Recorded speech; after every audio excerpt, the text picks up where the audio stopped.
पुस्तक का नाम गुरु नानक देव। लेखक पंडित श्रीराम शर्मा आचार्य। ऑडियो 2। गुरु नानक की देशभक्ति और राजनीतिक गीता।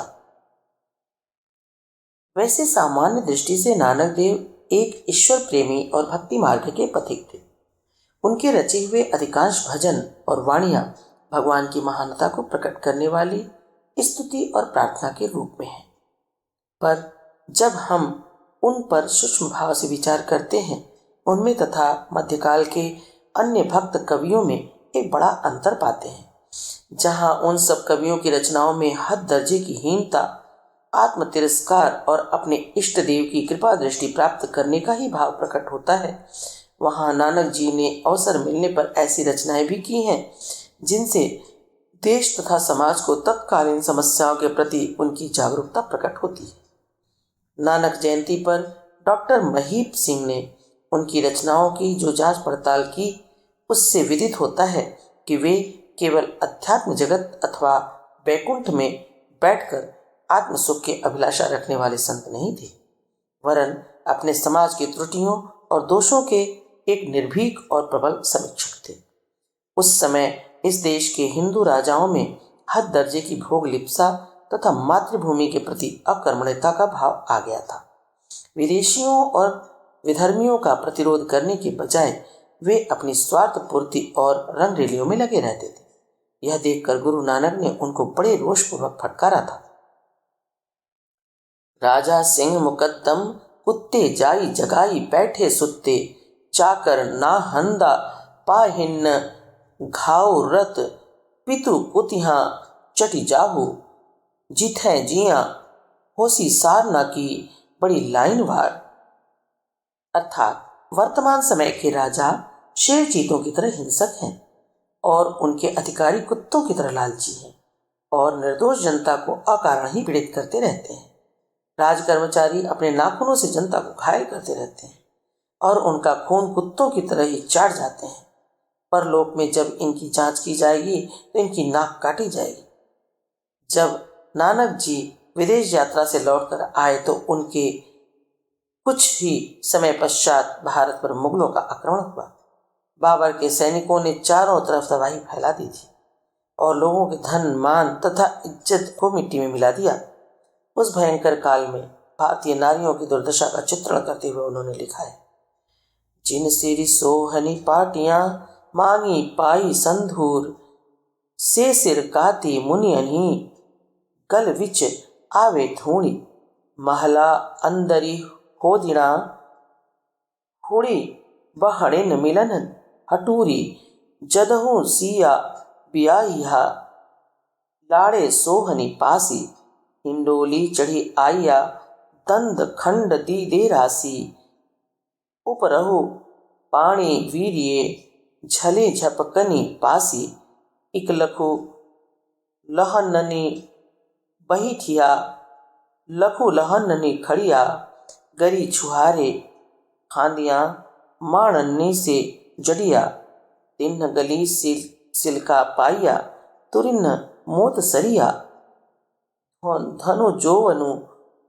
दुई बैरी होई, जिन्ही रखे रंगू लाई, दूता नो फुरमाइया ले चले पति गवाई।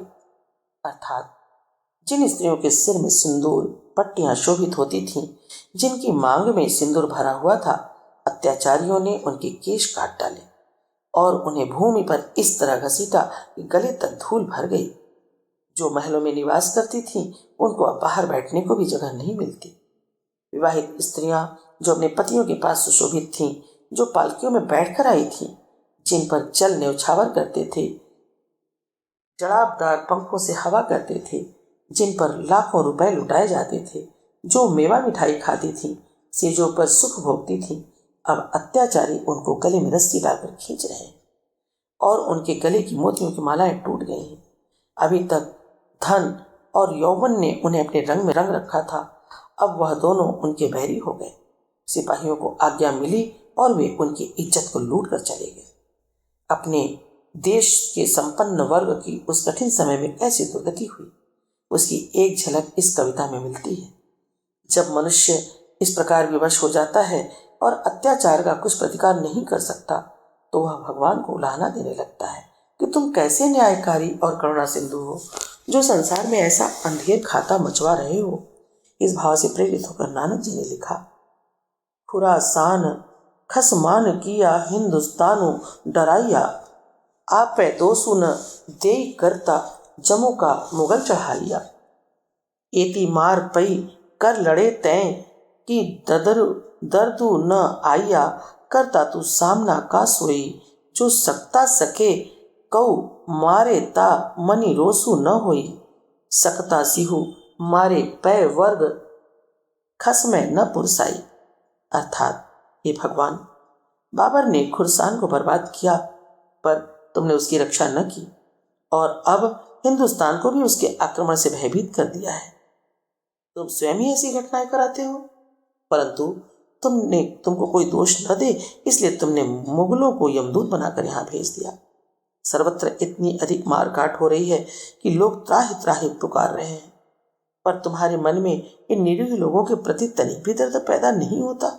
हे भगवान, तुम तो सभी प्राणियों के समान रूप से पालनकर्ता कहलाते हो, फिर यदि एक शक्तिशाली दूसरे शक्तिशाली को मारे तो मन में रोष पैदा नहीं होता, परंतु यदि शक्तिशाली सिंह निरपराध पशुओं के झुंड पर आक्रमण करे तो उसके स्वामी को कुछ पुरुषार्थ तो दिखाना ही चाहिए। इस तरह परमात्मा को जोरदार उलाहना देकर नानक जी ने इस देश के प्रमुख शासकों तथा बड़े लोगों को भी फटकारा है कि तुमने अपने कर्तव्य को विसरा दिया और भोग विलास में डूब गए, उसी का नतीजा इस तरह भोग रहे हो।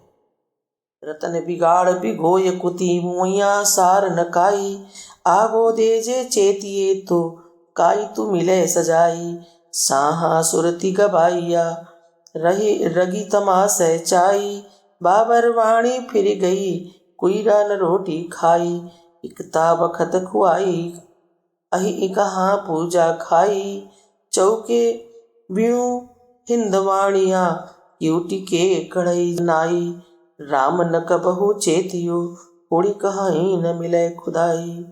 अर्थात इन नीच कुत्तों विलासी शासकों ने रतन के समान इस देश को बिगाड़ कर रख दिया। इनके मरने के बाद कोई इनकी बात भी नहीं पूछेगा। अगर ये पहले से ही सावधान हो जाते तो हमको ऐसी सजा क्यों मिलती, पर यहाँ के शासक तो सदा रंग तमाशों में ही डूबे रहे। इन्हें अपने कर्तव्य का ध्यान ही न था। नतीजा यह हुआ कि इस समय चारों ओर बाबर की दुहाई फिर गई है, किसी को रोटी तक खाने को नहीं मिलती। मुसलमानों पठानों की नमाज का समय जाता रहा और हिंदुओं की पूजा छूट गई। अब चौके के बिना हिंदू स्त्रियां किस प्रकार अपनी पतिव्रता की पवित्रता की रक्षा कर सकेंगी। जिन्हें कभी राम शब्द भी याद नहीं आया था, अब वे आक्रमणकारियों के भय से खुदा को याद करना चाहते हैं, परंतु जालिम लोग उनको खुदा भी नहीं कहने देते। खेद का विषय है कि इस प्रकार की जिल्लत उठाकर और अमानुषी दंड सहन करके भी हिंदुओं की आंखें नहीं खुली। उसके पश्चात भी मान सिंह, जय सिंह, यशवंत सिंह आदि प्रमुख राजपूत नरेश मुगल बादशाहों के अनुचर बनकर अपने ही भाइयों को पराधीन बनाने का पाप कर्म करते रहे। उसके बाद जब अंग्रेज आए तब भी हिंदुओं ने ही उनके सहायक बनकर शासन कार्य में हर तरह से सहयोग दिया और आज के दिन भी इस जाति की पारस्परिक फूट, मत विरोध, कर्तव्यहीनता स्पष्ट दिखाई पड़ रही है। वह तो इस समय अंतर्राष्ट्रीय राजनीति बदल गई है, नहीं तो हमारे कर्म तो अब भी ऐसे ही हैं कि कोई भी बड़ी विदेशी शक्ति हम पर आक्रमण करके पठानों और मुगलों की तरह ही चोटी पकड़कर जमीन पर घसीटे और मनमाने ढंग से बेइज्जत करे। और आश्चर्य तब होता है जब इतनी नालायकी पर भी लोग बेशर्मी से अपने को महान, श्रेष्ठ, पुण्यात्मा, धर्मात्मा कहने में संकोच नहीं करते।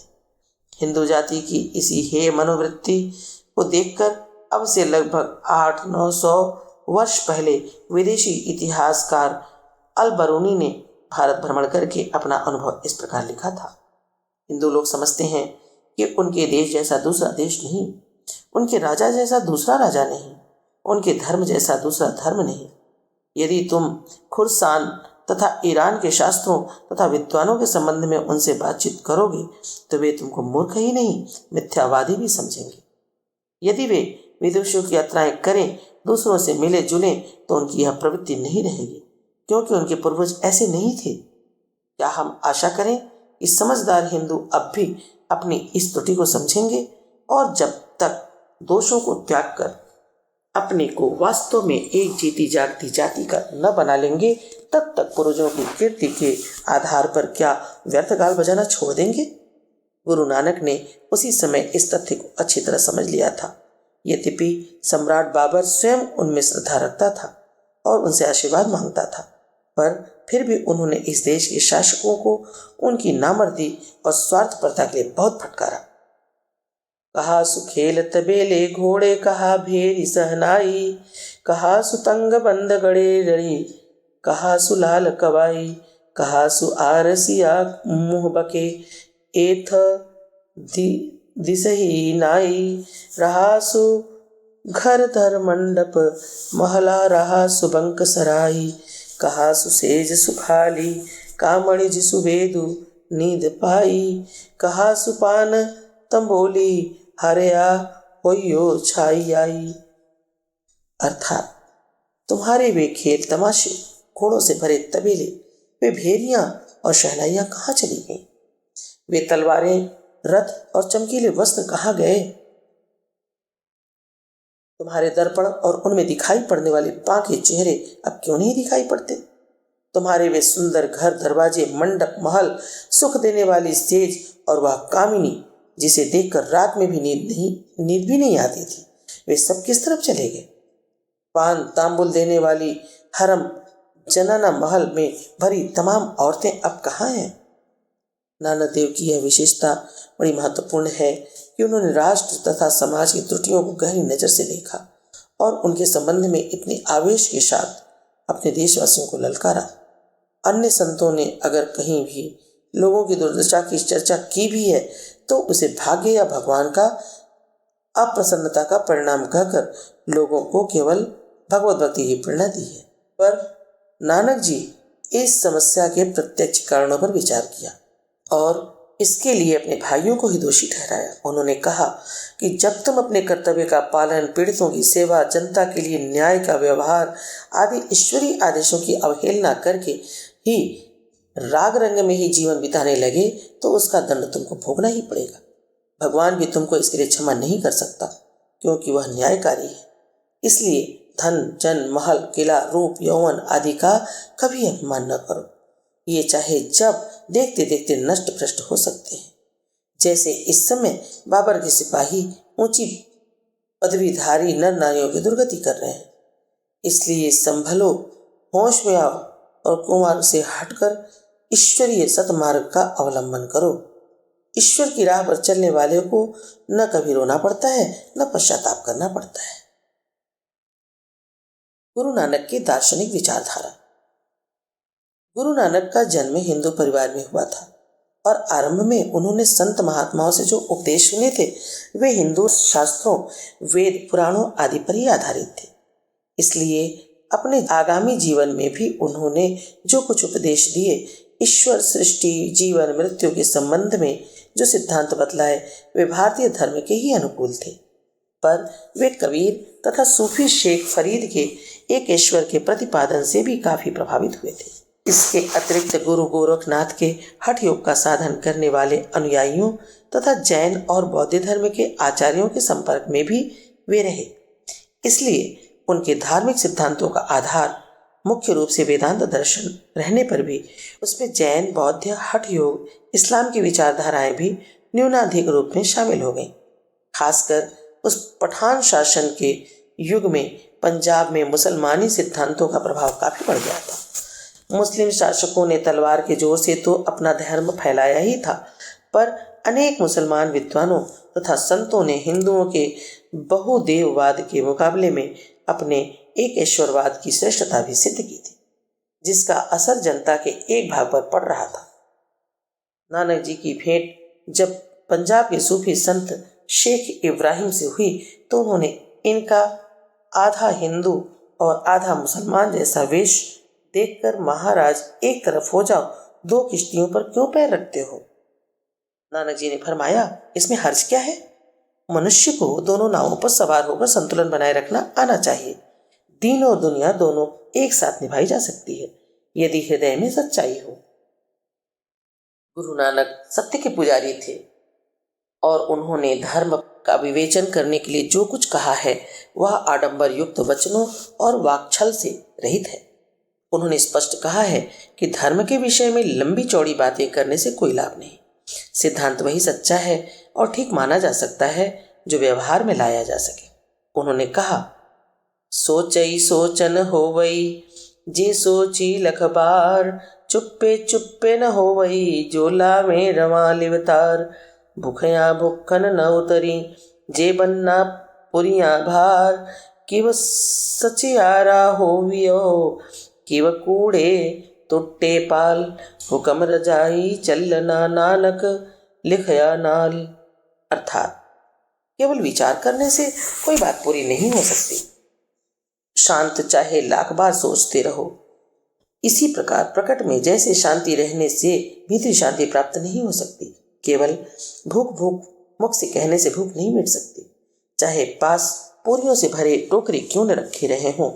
इसी प्रकार तुम यदि सत्य धर्मी बनना चाहते हो और असत से बचना चाहते हो तो उसका एकमात्र उपाय यही है कि निरंतर ईश्वर के आदेश का पालन करते रहो, उसी के दिखाए मार्ग पर सदा चलो। चाहे कोई पूजा पाठ जप तप योग आदि कितना भी करे, पर नानक जी की दृष्टि में यदि वह लोगों का उपकार, पीड़ितों की सेवा नहीं करता तो वह सब महत्वहीन है। वे तिब्बत तक गए थे और हिमालय के दुर्गम प्रदेशों में पहुंचकर सिद्ध योगियों से भेंट की थी। उन सिद्धों से भी उन्होंने यही कहा था कि आप तो यहाँ मोक्ष की साधना में लीन है और वहाँ संसार की दशा यह है कि समय के समान घातक हो रहा है। शासक गण कसाई बन गए हैं, धर्म पंख लगाकर उड़ गया है, चारों ओर झूठ की काली रात छाई हुई है, उसमें सच्चाई का चंद्रमा कहीं नहीं दिखाई देता। नानक जी भगवान के विराट रूप के उपासक थे, इसलिए उन्हें पद संसार के सब पदार्थ और प्राणी भगवान के रूप में ही दिखाई पड़ते थे। जब हम सब उसी एक अनादि तत्व के अंश हैं तो आपस में लड़ाई झगड़ा ईर्ष्या द्वेष कैसा? जगन्नाथ जी पहुंचने पर उन्होंने मंदिर के सम्मुख भगवान जी की जो आरती उतारी थी वह देखिए कैसी सच्ची प्रेरणादायक है। गगन में थाल रवि चंद्र दीपक बने, तारिका मंडल जनक मोती, धूप मालिका नलो पौड़ चौरो करे सगल, वन राई फुलंत ज्योति, कैसी आरती होई भय खंडना तेरी आरती, अनहता सबद बाजंत भेरी। अर्थात उस भगवान की आरती के लिए इस आकाश रूपी थाल में सूर्य और चंद्रमा दो दीपकों की तरह प्रकाशित हैं। तारागण मोती के समान चमक रहे हैं, मलयानील सुगंध फैला रहा है और वायु चमर कर रही है। वनों में फूले हुए समस्त फूल उनके भेंट स्वरूप है और अनहद नाद शंख अथवा भेरी की तरह बज रहा है। यही उस भगवान की सच्ची आरती है। गुरु नानक का व्यवहारिक अध्यात्मवाद। गुरु नानक ने जब समाज को अनेक भागों में बटा देखा तो उन्होंने अनुभव किया इसके कारण ही हिंदू जाति निर्बल होकर दूसरों की ठोकरें खा रही है। उन्होंने यह भी देखा कि पुजारी पंडित वर्ग ने धर्म पर एकाधिकार किया हुआ है और वे धार्मिक संस्कारों का कराना अपनी बपौती समझकर मुफ्त का माल उड़ा रहे हैं। इसी वर्ग ने अपने स्वार्थ साधन के लिए जनता को राजनैतिक और सामाजिक चेतना से हीन बना दिया था, जिससे वह देशी और विदेशियों के तरह तरह के अन्यायों को मुंह बनकर सहन कर रही थी। इस तरह नानक जी ने जब समाज के रोग को पहचान लिया तो उन्होंने एक ऐसा संगठन बनाने का निश्चय किया जिसमें धर्म को व्यापार की चीज न बनाया जाए और जिसमें धार्मिक और जातीयता की दृष्टि से किसी को छोटा बड़ा न माना जाए। इसलिए उन्होंने पृथक पृथक पूजा उपासना के स्थान पर सामुदायिक उपासना का प्रचलन किया। इसमें सब कोई एक जगह एकत्रित होकर सृष्टिकर्ता भगवान की स्तुति और गुणगान करते थे। इस उपासना में भेंट पूजा चढ़ावे या किसी एक व्यक्ति के लाभ का कोई सवाल नहीं था। इसलिए जाति की दृष्टि से ऊंच नीच, स्त्री पुरुष तथा विभिन्न धर्मों का भी भेद नहीं किया जाता था। सब लोग मिलकर एक जगह बैठते थे और गुरु जी के सत्य धर्म उपदेशों को सुनते थे। उन्होंने अपने इस सिद्धांत को व्यवहारिक स्वरूप देने का दूसरा कार्य यह भी किया कि सब लोगों का खाना एक साथ बने और सब एक ही पंगत में बैठकर भोजन करें। चौके चूल्हे की पृथकता ने भी हिंदुओं में भेदभाव में की अनेक दीवारें खड़ी कर दी थी। कौन किसके हाथ का खा सकता है और किसके हाथ का नहीं खा सकता, इसका जंजाल इतना अधिक बढ़ा दिया था कि हिंदुओं में प्रायः 8 कनौजिया 9 चूल्हे वाली कहावत चरितार्थ होने लगी थी। गुरु नानक ने अपने यहाँ लंगर प्रथा प्रचलित करके इसकी जड़ ही काट दी। वे इस संबंध में कहाँ तक दृढ़ रहते थे, इसकी एक घटना इस प्रकार बतलाई जाती है। एक बार किसी उत्सव के उपलक्ष्य में भोज था। जब सब संगत में उपस्थित जनों की पंगत बैठ गई और भोजन परोसा गया तो शिष्यों ने कहा, महाराज आरंभ कीजिए। गुरु जी ने चारों तरफ नजर दौड़ाई और बोले, अभी नहीं, रोटी बनाने वाले तो आए ही नहीं। जब वे आ गए तब भी गुरु जी ने खाना शुरू नहीं किया और आंगन में झाड़ू देने वालों को दूर खड़ा देखकर कहा, उन्हें भी तो बुलाओ। यह घटना करतारपुर की है, जहां वे अपनी अंतिम अवस्था में निवास करते थे। उस समय का जिक्र करते हुए कहा गया है कि यहीं पर वे गुरु कहलाए और यहीं पर अपनी मान्यताओं को उन्होंने मूर्त रूप दिया। गुरु तो बन गए पर अहंकार आडंबर का नाम नहीं, बस समझिए बड़े भाई की तरह रहने लगे। चढ़ावा चढ़ने लगा, संपदा एकत्रित होने लगी, पर नानक जी के लिए इसमें से एक पाई भी हराम थी। उन्होंने अपनी गुजर खेती बाड़ी और मौज की रस्सी बढ़कर की। कबीर, रैदास, गांधी, नानक के अतिरिक्त बहुत थोड़े से ऐसे संत फकीर हुए हैं जो रिद्धि सिद्धि युक्त होते हुए भी अपने 10 नाखूनों की कमाई पर गुजारा करना पसंद करते थे। और एक खास बात यह हुई कि अपनी वानप्रस्थ अवस्था में जब वे गुरु के समान पूजे जाने लगे तो नानक जी ने साधु के बजाय गृहस्थों का सा वेश धारण कर लिया। वे नहीं चाहते थे कि वे या उनके उत्तराधिकारी अन्य गुरु साधुओं की वेशभूषा के कारण पूजनीय समझे जाए। वे गिरवा वस्त्र और कंठी माला तिलक के आधार पर हिंदू साधुओं की मान्यता होने का कुपरिणाम अच्छी तरह देख चुके थे। यह है सच्चे अध्यात्म की कसौटी। दिन रात जीवन ब्रह्म माया की गुत्थियां सुलझाते रहना, जगत को असत्य बतलाना, सबसे निराला वेश और रहन सहन रखना, पर किसी का रत्ती भर भी उपकार न करके समाज के सिर पर अपने निर्वाह का भार डाल देना अध्यात्म का लक्षण नहीं है। इतना ही नहीं, साधु सन्यासी होकर अध्यात्म ज्ञानी बनना और स्वयं निकम्मे रहकर गैर लोगों की कमाई पर आराम की ठाट बाट की जिंदगी बिताने में भी ऐसे लोगों को लज्जा नहीं आती। गुरु नानक ने समझ लिया था कि यह नकली अध्यात्मवाद समाज के लिए अभिशाप सिद्ध हो रहा है और लोगों में अंधविश्वास तथा झूठी श्रद्धा का एक बड़ा कारण बना हुआ है। इसलिए उन्होंने अपने यहाँ पुजारी और झाड़ू देने वालों को पंथ में समानता का दर्जा देकर इस ठग विद्या की जड़ ही काट दी। इस सिद्धांत की यथार्थता का एक उदाहरण हमको महात्मा गांधी द्वारा प्रकट किए गए विचारों में भी मिलता है। उनके साबरमती आश्रम में एक सन्यासी कुछ देखने सुनने को आए। उनको वहाँ की कार्य प्रणाली और सिद्धांत पसंद आए और वे कहने लगे कि मेरी इच्छा है कि आपके आश्रम में रहकर ही कुछ जनसेवा का कार्य करूं। गांधी जी ने उत्तर दिया कि आपका विचार वैसे तो ठीक है, पर अगर आप आश्रम में रहना चाहें तो आपको अपना यह गेरुआ वेश त्याग देना होगा। यह सुनकर सन्यासी जी चकराए और कुछ असंतुष्ट भाव से कहने लगे, मैं गेरुआ वस्त्र कैसे त्याग सकता हूँ? मैंने विधिवत संन्यास ग्रहण करके इनको धारण किया है। गांधी जी ने उन्हें समझाया कि आप इस वेश को तो धारण करके जनसेवा का कोई कार्य नहीं कर सकते।